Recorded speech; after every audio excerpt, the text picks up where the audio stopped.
Les mots ont un pouvoir immense. Ils peuvent informer, inspirer et même influencer. Maîtriser l'art de la communication, c'est savoir utiliser ce pouvoir avec doigté et éthique. C'est devenir un orateur captivant, capable de transmettre un message clair et percutant. Imaginez-vous capable de captiver l'attention d'une salle entière. Vos mots résonnent, vos idées touchent les cœurs et les esprits. C'est la puissance de la communication bien maîtrisée. Devenir un bon communicateur, c'est un processus continu d'apprentissage et de pratique. C'est un investissement qui porte ses fruits dans tous les aspects de la vie, des relations personnelles au succès professionnel. Alors, prêt à déverrouiller le pouvoir des mots? Plongeons ensemble dans l'art de la communication. Impossible de captiver un auditoire sans une confiance en soi solide. Parler avec assurance, c'est projeter une image positive de soi-même et de son message. Comment cultiver cette confiance? Commencez par soigner votre posture. Tenez-vous droit, épaules dégagées, et regardez votre auditoire dans les yeux. Le contact visuel est crucial pour établir une connexion et montrer votre engagement. Votre ton de voix est tout aussi important. Parlez clairement, suffisamment fort pour être entendu, et variez votre intonation pour maintenir l'attention. N'hésitez pas à faire des pauses pour laisser vos idées respirer. La confiance en soi, c'est comme un muscle. Plus vous l'exercez, plus il se renforce. Prenez la parole dès que vous en avez l'occasion, même si c'est pour poser une question en réunion. Un bon communicateur ne se contente pas de parler, il écoute. Avant même de préparer votre discours, prenez le temps de comprendre votre auditoire. Qui sont-ils? Quels sont leurs besoins, leurs attentes, leurs préoccupations? Adaptez votre langage, vos exemples et vos arguments en fonction de votre public. Parlez leur langage, utilisez des références qu'ils comprennent. L'objectif est de créer une connexion, un lien de confiance qui les rendra réceptifs à votre message. L'écoute active est tout aussi importante. Accordez une attention sincère à ce que les autres ont à dire. Posez des questions pour clarifier leur point de vue.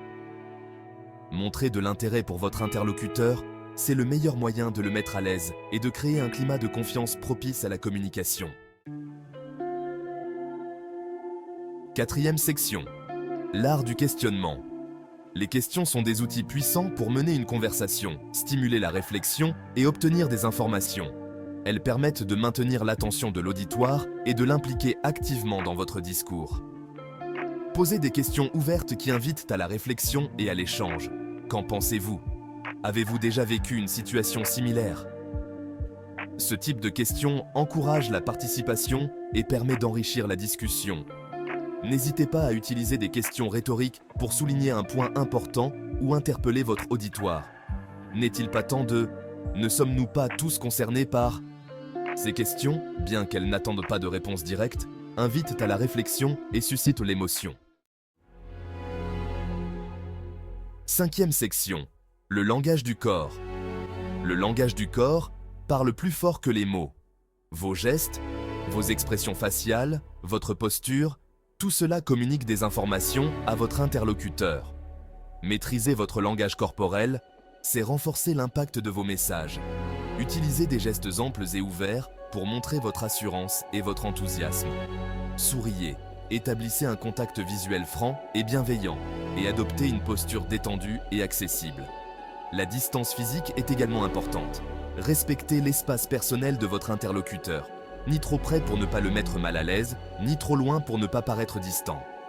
Adaptez votre proxémie en fonction du contexte et de la nature de votre relation. Sixième section. Histoires et anecdotes. Captiver et convaincre. Rien de tel qu'une bonne histoire pour captiver un auditoire. Les histoires ont le pouvoir de créer des liens émotionnels, de rendre les idées plus concrètes et de faciliter la mémorisation. Intégrez des anecdotes, des exemples concrets et des métaphores dans vos discours. Racontez des histoires courtes, percutantes, qui illustrent vos propos et touchent à votre auditoire. L'humour est également un excellent moyen de détendre l'atmosphère, de créer une connexion avec votre public et de rendre votre message plus mémorable. N'hésitez pas à utiliser des touches d'humour, toujours avec bienveillance et en évitant tout humour blessant ou inapproprié. Septième section. Conclusion. La voie de la maîtrise. Devenir un maître de la communication, c'est un voyage passionnant qui demande patience et persévérance. C'est un apprentissage continu qui vous permettra de vous épanouir dans tous les aspects de votre vie. Rappelez-vous que la communication est bien plus que des mots. C'est une symphonie de langage corporel, d'écoute active et d'intelligence émotionnelle. C'est un outil puissant pour informer, inspirer et influencer le monde qui vous entoure. Alors, cultivez votre confiance en vous, comprenez votre auditoire, posez des questions pertinentes, maîtrisez votre langage corporel et utilisez la puissance des histoires. Le chemin vers la maîtrise de la communication est ouvert à tous ceux qui osent s'y aventurer.